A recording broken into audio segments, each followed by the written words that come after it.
Please rise.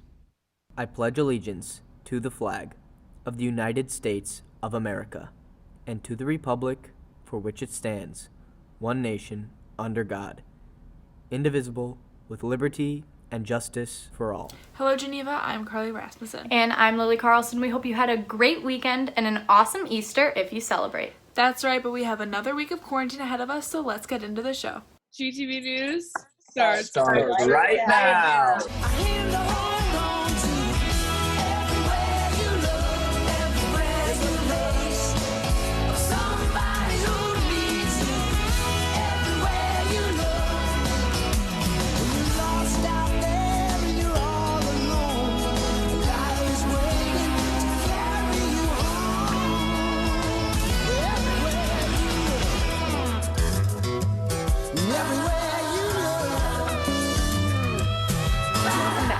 E-learning comes with its fair share of challenges, but as most of our teachers will tell us, organization is the key to success. And GTV reporter Rebecca Spezzano has some tips to help you out.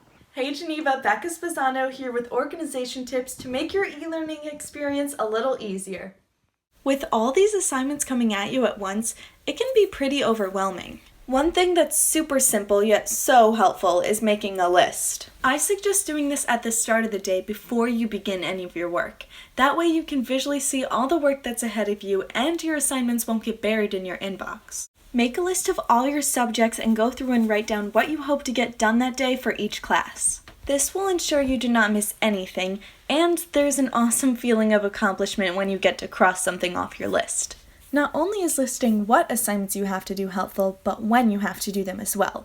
And making a schedule for this doesn't have to be time-consuming or that detailed, but I do recommend color coding it. It's a great way to differentiate between activities, especially in a way that can grab your attention if you're looking at it from far away. And if working continuously negatively affects the quality of your work, be sure to include breaks in your schedule. Taking a little time to watch a show, call a friend, or get fresh air can be all you need to de-stress and begin tackling your workload again. Well, those are my organizational tips for the day. I hope they helped. Thanks, Rebecca. Without the structure of school, I definitely find myself getting a little unorganized at times, so I will definitely be sure to use some of your tips. And with everything happening in the world, we can find ourselves getting a little anxious. But GTV's Lucy Bridges has a way that we can dive into a novel that'll take us into an entirely different world. Lucy? Thanks, guys. Today's novel recommendation is a must-read. Where'd You Go, Bernadette by Maria Semple is a laugh-out-loud novel that follows the adventures of the eccentric architect Bernadette Fox. Bernadette is a wacky and fun wife and mother whose best friend is her daughter, Bee. With this book, you get a sneak peek into the life of Microsoft, and you get to follow along with Bee's adventures as she finds out who her mom really is.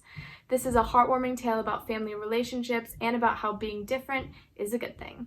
I highly recommend this book, and after you finish reading it, if you want to kill some more time, I also recommend watching the movie version, which came out in 2019 and stars Cate Blanchett as Bernadette.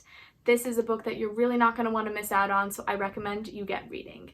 Now, back to the desk. If you're looking for a cool drink to whip up, the newest sensation that's sweeping the internet is how to make a whipped coffee concoction. GTV reporter Daniel Gottlieb put this video recipe together.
After that whipped coffee, you might be ready for your next meal.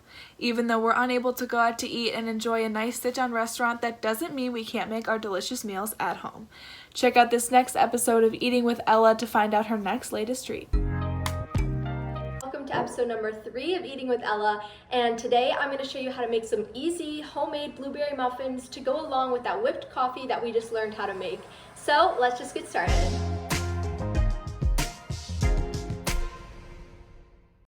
First, we're going to preheat the oven to 425 degrees. Now in a large mixing bowl, we're going to mix 2 cups of flour, 3 teaspoons of baking powder, half teaspoon of salt, 3/4 cup of sugar. And then we're going to mix all the dry ingredients together. And now in a smaller mixing bowl, we're going to mix 1 egg, 1 cup of milk, and 1/4 cup of vegetable oil. Once we mix these ingredients together, we're going to add them into the dry ingredients and mix them all up. Finally, we're going to line our cupcake pan and then fill it with the muffin mix. Then we're just going to put the muffins in for 25 minutes and they're all done. Thanks, Ella. Now more people than ever are getting outdoors, and GTV's Tessa Balk has one of the fun activities that you might see people doing. With only so much to do inside, Americans are going outside on runs. We're here with head girls track coach, Rock, to talk about why people are doing this and what the benefits are. It's nice to get outside, get the blood flowing, and get the legs moving for a little change of pace. Also mentally, it's a nice welcome break and helps to clear the mind from the day's stresses. It's one of the few activities that is still an option due to the stay-at-home quarantine mandate, especially now with the gyms being closed. They can get outside and take advantage of that. And if you decide to try out going on a run, remember to stay 6 feet away when passing other people. For GTV News, I'm Tessa Balk. Great, thank you, Tess. Running seems like the perfect way to enjoy this nice spring weather. And while we've covered books, food, and exercise, we're forgetting one important step in your daily routine: games. This next segment, Board with Braden, he will be showing us one game that's going to make you and your entire family laugh.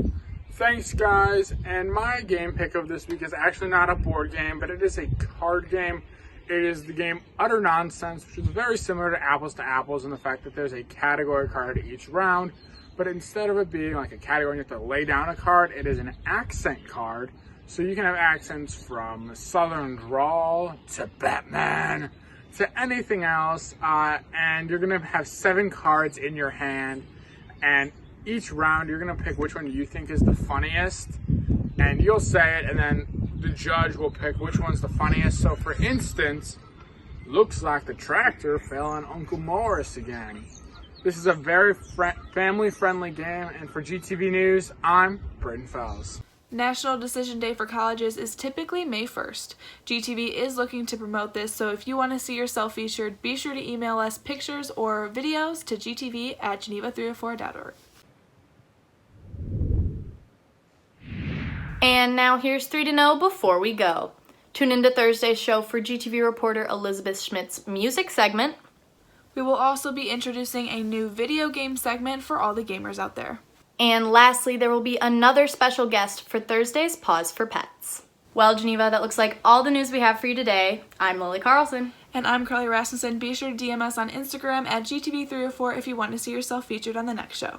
Happy social distancing, Geneva. GHS, Mr. King coming at you from my office. First and foremost, we miss you. We hope to see you soon. We hope you're being safe, and we hope you're staying well. On Friday, senior class, you're going to be receiving an email from the counseling office. In that email is going to have a PowerPoint with a lot of great information about colleges and universities and a lot of the changes that they've put forth during these unprecedented times. So hopefully this PowerPoint's going to answer a lot of the questions that you may have, but if not, and as always, please reach out to us in any format, email, phone call. We'll be happy to get back to you. We do miss you. We hope to see you soon. Stay happy, stay healthy. Thanks, everybody.